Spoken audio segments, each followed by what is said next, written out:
Bonjour à tous et bienvenue à la SRPA de Liège, la Société Royale Protectrice des Animaux. C'est ici que des dizaines de chiens et de chats abandonnés sont recueillis. À l'occasion de la Journée mondiale des animaux, le refuge ouvre ses portes aux visiteurs.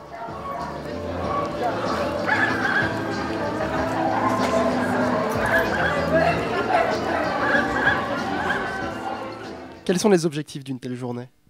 Voilà, c'est faire découvrir, bien entendu, au public toutes les activités que la SRPA peut mener ici en région liégeoise. C'est surtout sensibiliser les gens au bien-être des animaux et au respect de ceux-ci. On peut rappeler les missions de la SRPA ? C'est sauver, respecter, aimer et protéger les animaux qui se trouvent donc dans nos régions.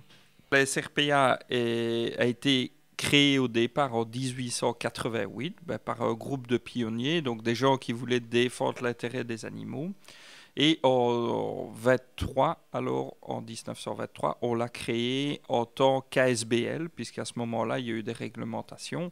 Et c'est vraiment là qu'est née la SBL, donc de la SRPA de Liège. Mais bien entendu, toutes ces personnes se réunissaient pour aider le bien-être des animaux et les protéger. Donc, tout au début de l'activité, ils ont par exemple offert des fontaines qui se trouvent ici sur le territoire de Liège, qui servaient à abreuver les chiens qui étaient errants et les chiens qui servaient à transporter les marchandises à cette époque-là.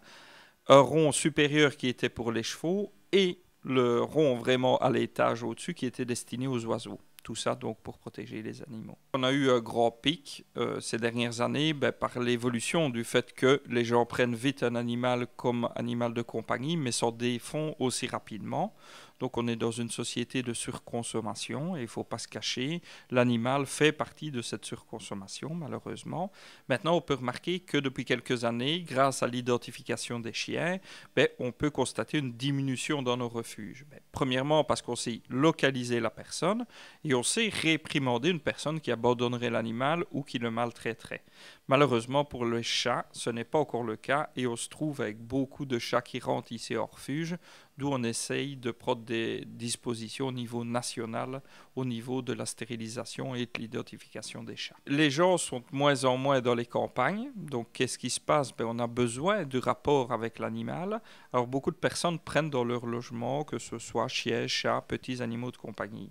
Maintenant, malheureusement, il y a beaucoup de personnes qui le font sans nécessairement réfléchir à l'implication. Donc, c'est-à-dire qu'on prend un animal et puis on se rend compte, oui, mais il faut quand même le sortir, on n'a pas le temps, le travail est là. Maintenant, le mari et la femme travaillent, les deux sont au boulot et on ne sait plus s'occuper de l'animal. Qu'est-ce qu'on fait ? On dit, on a fait un mauvais choix, on va le déposer à la SPA. Malheureusement, la SPA ne sait pas replacer tous les animaux qui rentrent. Nous, on aimerait bien, mais malheureusement, il y a plus d'entrées que de sorties. Donc, il faut vraiment bien réfléchir avant d'acquérir un animal. Quelles sont les démarches exactes pour pouvoir adopter un animal ? Il suffit de se présenter ici. Premièrement, de venir voir quel animal on veut adopter, le sortir, apprendre à connaître l'animal avant de l'acquérir, d'être présent ici avec sa carte d'identité. On demande une petite participation aux frais. Donc qui est de 120 € pour un chien et 60 € pour un chat. À savoir que les chats, par exemple, sont tous stérilisés, vaccinés et identifiés. Et au niveau des chiens, ils sont tous identifiés aussi, vaccinés et enregistrés donc au registre de l'ABIEC. Aujourd'hui est une journée porte ouverte. Qu'est-ce que le public peut y trouver ici ? Beaucoup de choses. Déjà, ils peuvent prendre les informations nécessaires quant à leur animal de compagnie, voir s'ils ont un problème, essayer d'y remédier. Donc, c'est l'occasion de rencontrer tous les bénévoles qui sont ici et qui travaillent tous les jours pour protéger les animaux. C'est peut-être l'occasion de venir visiter nos infrastructures en se disant, si on devait adopter un animal, est-ce qu'on viendrait ici ? Ils viennent prendre les renseignements. Éventuellement, ils adoptent un chien ou un chat après avoir mûrement réfléchi, donc comme je l'ai expliqué. Maintenant, ils peuvent aussi voir pour, par exemple, un problème dans leur quartier. Je prends l'exemple de chats errants. On stérilise des chats errants aussi dans la nature pour éviter qu'ils ne prolifèrent. Donc, ils peuvent prendre tous ces renseignements-là ici, tout ce qui implique le bien-être des animaux. Et on fait ça chaque année, le week-end avant le 4 octobre. Alors, pourquoi le 4 octobre ? Parce que le 4 octobre, c'est la journée mondiale des animaux.